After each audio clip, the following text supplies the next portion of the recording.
Hello बच्चों, I hope आप सभी ठीक होंगे। मैं आदित्य पांडे आप सभी का स्वागत करता हूं आपके अपने यूट्यूब चैनल यूनिक मास्टर में। तो आज हम पढ़ने जा रहे हैं साइंस का एक बहुत ही इंटरेस्टिंग चैप्टर एक्सक्रीटरी सिस्टम के बारे में। तो जिसमें हमें सबसे पहले पता होना चाहिए एक्सक्रीशन के बारे में। तो देख लेते हैं एक्सक्रीशन क्या होता है।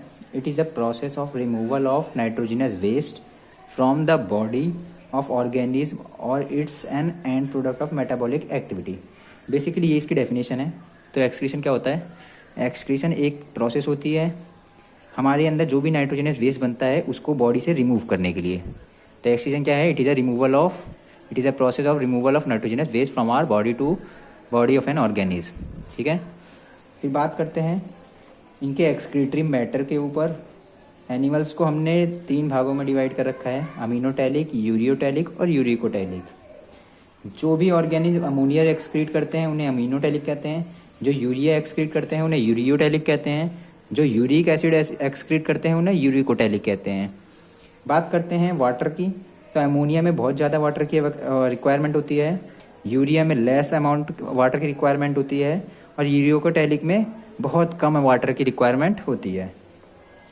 तो जो अमोनिया होता है वो हाईली टॉक्सिक होता है और यूरियोटैलिक लेस टॉक्सिक होता है और यूरिकोटैलिक बहुत ही कम लेस टॉक्सिक होता है। बात करते हैं ह्यूमन एक्सक्रीटरी सिस्टम के बारे में। तो बेसिकली ह्यूमन में बहुत सारे ऑर्गन होते हैं एक्सक्रीट करने के लिए। ठीक है, बॉडी से वेस्ट को निकालने के लिए बहुत सारे ऑर्गन्स हैं। जैसे हमारी लंग्स हैं, जो लंग्स हैं वो हमारे कार्बन डाइऑक्साइड को एज अ एक्सक्रीटरी प्रोडक्ट बाहर निकालते हैं। स्किन, स्वेट ग्लैंड्स होती हैं स्किन में जो कि स्वेट एक्सक्रीट करती हैं। किडनी, यहाँ पे किडनी भी हमारा क्या है? ऑर्गन है जो कि ह्यूमन एक्सक्रीटरी सिस्टम में आता है। तो किडनी जो है वो मेन एक्सक्रीटरी ऑर्गन है हमारी बॉडी का। किडनी क्या है? मेन एक्सक्रीटरी ऑर्गन है किसका? ह्यूमन बॉडी का। मेनली हम जो एक्सक्रीटरी ऑर्गन मानते हैं वो किसको मानते हैं? किडनी को मानते हैं। तो देख लेते हैं यहाँ पे किडनी में क्या क्या है। तो ह्यूमन एक्सक्रीटरी सिस्टम हमने किसको माना? किडनी को। अब ये क्या क्या कंसिस्ट करता है, इसके अंदर क्या क्या होते हैं उसके बारे में देख लेते हैं। तो सबसे पहले यहाँ पे देखने को मिलती है हमें pair of kidneys. Human excretory system में पेयर ऑफ किडनीज पाई जाती हैं, देख सकते हैं आप। ये राइट मान लेते हैं और ये मान लेते हैं हमारी लेफ्ट। ये राइट और ये लेफ्ट मान लेते हैं। पेयर ऑफ यूरेटर्स होते हैं, ये हमारे क्या है? ये हमारे पेयर ऑफ यूरेटर्स हैं। यूरिनरी ब्लेडर होता है एक, यहाँ पे जो हमारा ये दिख रहा है ये यूरिनरी क्या है? ब्लेडर है। इसके नीचे यूरेथ्रा होता है और उसकी क्या होती है? यूरेथ्रल ओपनिंग होती है। ये हमारी यूरेथ्रल ओपनिंग है जहाँ से भी हमारा यूरिन एक्सक्रीट आउट हो जाता है। अब बात करते हैं, चलिए आप डायग्राम अच्छे से देख ली। डायग्राम में क्या है? ये हमारी रीनल आर्टरी है, ये रीनल वीन है, किडनी है 2 पेयर्स, यूरेटर पेयर होते हैं। ये हमारा यूरिनरी ब्लेडर है जो कि किससे बना होता है? मस्कुलर होता है। कैसा होता है? मस्कुलर होता है। ये कॉन्ट्रैक्ट और रिलैक्स दोनों करता है। बात करते हैं, ये यूरेथ्रा है और ये यूरेथ्रल ओपनिंग है। इस किडनी के आउटसाइड ये कुछ एक कवरिंग होती है फाइब्रस टिश्यूज़ की जिसे हम रीनल कैप्सूल कहते हैं। बात करते हैं किडनी की। तो किडनी कहाँ पाई जाती है उसके बारे में लिखा हुआ है। किडनी कहाँ पाई जाती है? ये हमारे थोरेसिक जो हमारा ये थोरेसिक रीजन है, यानी जो लंग्स के नीचे जो लंग्स वाला रीजन है उसके लास्ट से और एब्डोमेन के लास्ट से इनके बीच में पाई जाती है। बेसिकली ये 3rd नंबर ऑफ वर्टिब्रा के अंदर पाई जाती है। कहाँ पाई जाती है? 3rd नंबर ऑफ वर्टिब्रा में पाई जाती है। कैसा शेप होता है किडनी का? इसका बीन शेप्ड होता है, बीन शेप्ड किडनी होती है। कैसा शेप होता है किडनी का? बीन शेप्ड होता है। रेडिश ब्राउन कलर की होती है। इसमें फाइब्रस कनेक्टिव टिश्यू का कवर होता है जिसे हम रीनल कैप्सूल कहते हैं। फर्दर अब आगे मूव करते हैं। आगे हम पढ़ेंगे अब इसके बारे में कि इसमें क्या क्या पाया जाता है। तो सबसे पहले हम देख लेते हैं यहाँ पे राइट किडनी जो होती है वो हमारी थोड़ा नीचे होती है लेफ़्ट किडनी से। जो राइट किडनी है वो थोड़ा नीचे है लेफ़्ट किडनी से। हर किडनी के कम से कम 10 से 12 मीटर लेंथ होती है, 5 से 7 सेंटीमीटर ब्रेथ होती है और 2 से 3 सेंटीमीटर इसकी थिकनेस होती है। अब बात करें जो एडल्ट में हमारा जो वेट पाया जाता है वो 120 से 170 ग्राम के बीच में पाया जाता है। यानी जो किडनी होती है एक, वो 120 से 170 ग्राम की होती है। Each kidney has million of nephrons, यानी जो किडनी है जैसे हमारा सेल है, जो हमारा सेल है वो क्या है? एक स्ट्रक्चरल और फंक्शनल यूनिट है हमारी लाइफ का। हमारी लाइफ के लिए जो सेल है वो क्या है? स्ट्रक्चरल और फंक्शनल यूनिट है। इसी तरीके से जो हमारे नेफ्रॉन्स हैं वो हमारे क्या हैं, वो किडनी के स्ट्रक्चर और फंक्शनल यूनिट्स हैं। ठीक है, तो पहले बात करते हैं, हमारी किडनी में बहुत सारे नेफ्रॉन्स पाए जाते हैं। अब नेफ्रॉन्स क्या हैं, जैसे सेल्स बताया मैंने, ऐसे ही नेफ्रॉन्स क्या हैं, ये हमारे स्ट्रक्चर और फंक्शनल यूनिट्स हैं किसके, किडनी के। तो नेफ्रॉन क्या है, nephron it is a structural and functional unit of kidney, यानी ये स्ट्रक्चरल और फंक्शनल यूनिट है किसके, किडनी के। इसी तरीके से अभी हमारा स्ट्रक्चर है नेफ्रॉन का, ये सिर्फ एक नेफ्रॉन का स्ट्रक्चर बनाया है, बिल्कुल ऐसे ही बहुत सारे मिलियंस ऑफ नेफ्रॉन्स हमारी किडनी के अंदर मौजूद होते हैं, यानी प्रेजेंट होते हैं। यहाँ आप देख सकते हैं, ये हमारी एफरेंट आर्टरियोल है, ये इफरेंट आर्टरियोल है, ये हमारा ग्लोमेरुलर फिल्ट्रेशन यहाँ पे होता है, ये बोमन कैप्सूल है, ये इसका जो स्ट्रक्चर थोड़ा कप जैसा होता है, कैसा होता है, ये थोड़ा कप जैसा दिखता है। फिर इसके यहाँ से जो हमारी डक्ट है, ये ट्यूब्यूल गई है, ट्यूब्यूल है, जिसको हम पीसीटी कहते हैं, पीसीटी यानी प्रोक्साइमल कॉन्वोल्यूटेड ट्यूब्यूल।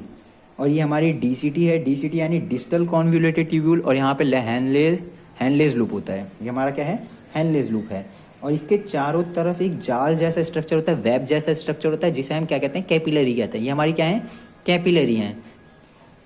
अब ये किस लिए कैपिलरीज होती हैं वो हम आगे फर्दर अभी समझेंगे तो हमें समझ में आएगा। और ये हमारी लास्ट वाली जो ये है, ये हमारा कलेक्टिंग डक्ट है, जो कि किससे जुड़ा हुआ है, ये ट्यूब्यूल से जुड़ा हुआ है। बाकी इसके अंदर यहाँ से अलग अलग टाइप से क्या होती हैं, यहाँ पे कलेक्टिंग डक्ट्स जो हैं, इस कलेक्टिंग डक्ट से आपस में जुड़ती हैं। और ये कलेक्टिंग डक्ट कहाँ जुड़ती है, जाके यूरेटर में। अलग अलग डीसीटी यहाँ पे आके जुड़ती हैं और यहाँ पे कलेक्ट करती हैं अपना यूरिन।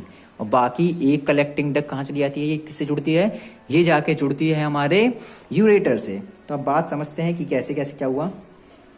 जैसे कि हमने पीछे देखा था, यहाँ पे हमने पीछे क्या देखा, हमने पीछे देखा कि ये जो रीनल आर्टरी है, ये जो रीनल आर्टरी है, ये इम्प्योर ब्लड को यहाँ से, ये इम्प्योर ब्लड को यहाँ से लेके आती है और कहाँ लेके जाती है, किडनी में। कहाँ लेके जाती है, किडनी में। ये किडनी में लेके गई इसको।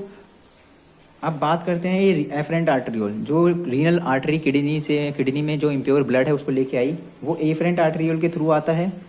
और यहाँ पे इसका क्या होता है, फिल्ट्रेशन होता है। यहाँ पे इसका फिल्ट्रेशन हुआ, ये जो फिल्ट्रेशन हुआ है यहाँ पे कुछ अमाउंट में जो होता है, जैसे ग्लूकोज होता है, glucose, iron, carbon dioxide, water, ये सब क्या हो जाता है, यहाँ पे ये कलेक्ट हो जाता है आके। और जो भी ब्लड था वो आगे पास हो जाता है, फर्दर मूव हो जाता है। उसके बाद क्या करता है, ये बोमन कैप्सूल आगे इसको बढ़ाता है और पीसीटी में जाता है। अब यहाँ पे हमने पढ़ा, यहाँ पे देखो मैकेनिज्म लिखी हुई है। मैकेनिज्म में फिल्ट्रेशन में क्या क्या है, पहले अल्ट्रा फिल्ट्रेशन होता है। यहाँ पे देखो, यहाँ पे अल्ट्रा फिल्ट्रेशन हुआ, हमने अभी देखा कि बोमन कैप्सूल ने जो भी फिल्टर है उसके अंदर यूरिन में यूरिया वगैरह था वो सबको क्या कर लिया था, यहाँ पे फिल्टर हो गया है। जो यूरिया वगैरह आया था शुरू में वो यहाँ पे आया और यहाँ से आयन वगैरह कलेक्ट हो गए हैं सब। अब धीरे धीरे तो अल्ट्रा फिल्ट्रेशन यही है कि जितने भी मॉलिक्यूल्स होंगे वो क्या हो जाएंगे, जो पार्टिकल्स होंगे वो सब बाहर आ जाएंगे इसमें बोमन कैप्सूल में। देन आगे फर्दर मूव करता है, पीसीटी में आता है। ये पीसीटी और डीसीटी ये दोनों ही क्या है, ट्यूबुलर सिक्रेशन। यहाँ पे ट्यूबुलर रीअब्जॉर्प्शन होता है। यहाँ पे क्या होता है, एक तरीके से जो पीसीटी है, पीसीटी में क्या होता है, सेलेक्टिवली बहुत ही मतलब ऐसे होते हैं कि यहाँ पे आयंस जो होते हैं, जैसे sodium ion, calcium ion, chlorine ion, ये सब क्या होते हैं, ये सब आयंस क्या होते हैं, ये हमारी कैपिलरी है इसके अंदर एब्जॉर्ब होते हैं। क्या होते हैं, एब्जॉर्ब। तो यहाँ पे आयंस क्या हो जाते हैं, एब्जॉर्ब हो जाते हैं, इसीलिए हम इसे क्या कहते हैं, रीएब्जॉर्प्शन कहते हैं। क्या कहते हैं, रीएब्जॉर्प्शन। और ये सेलेक्टिवली होते हैं। कैसे होते हैं, सेलेक्टिवली, यानी कुछ पार्टिकल्स होंगे उन्हीं को एब्जॉर्ब किया जाएगा यहाँ पीसीटी में। तो यहाँ पे आ गए। उसके बाद यहाँ ऑस्मो रेगुलेशन बना रहता है। ऑस्मो रेगुलेशन यहाँ पे बनी रहती है। ऑस्मो रेगुलेशन मतलब यहाँ पे कुछ सीक्रेशन होती है आयंस की, ताकि वो बैलेंस क्या कर सके, मेंटेन कर सके। फिर ट्यूबुलर एब्जॉर्प्शन, यहाँ पे जो बाकी कुछ पार्टिकल्स होते हैं वो फर्दर एब्जॉर्ब हो जाते हैं। यहाँ पे बाकी आयन वगैरह और वाटर वगैरह एब्जॉर्ब हो जाता है थोड़ा बहुत। उसके बाद क्या होता है, देखो फिर उसके बाद जो भी हमारा यूरिन बचता है वो कहाँ चले जाता है, कलेक्टिंग डक्ट में। और ये कलेक्टिंग डक्ट उस यूरिन को यूरेटर में भेजती है और देन यूरेटर उसको कहाँ भेजता है, यूरेटर उसको भेज देता है यूरिनरी ब्लेडर में। और यूरिनरी ब्लेडर जब फिल होता है तो वो हमारे नर्वस सिस्टम के थ्रू हमारे ब्रेन को पहले ही बता देता है कि मतलब टैंकी फुल हो चुकी है, तो उसको क्या कर दो, एक्सक्रीट कर दो। तो हमारा यूरेथ्रल ओपनिंग के थ्रू वो एक्सक्रीट कर दिया जाता है बाद में। फर्दर यहाँ पे एक बार पढ़ लेते हैं क्या लिखा हुआ है, the impure blood through renal arteries enter into kidney, then through the afferent artery reach the Bowman capsule and perform glomerular filtration और ultra filtration. All the waste collect in the Bowman capsule and और यहाँ पे जो absorption हुआ है वो सब blood में वापस चले जाता है, और ब्लड के थ्रू जो ब्लड है वो इस तरीके से दोबारा हमारी बॉडी में एंटर होता है और कहाँ चले जाता है, रीनल वेना कावा के थ्रू, मतलब रीनल वीन थी, हमने पीछे देखा था, जो रीनल वीन थी वो उसको लेके दोबारा वो बॉडी में पहुंचा देती है, और इस तरीके से हमारा जो ब्लड है वो प्योर और फिल्टर हो जाता है।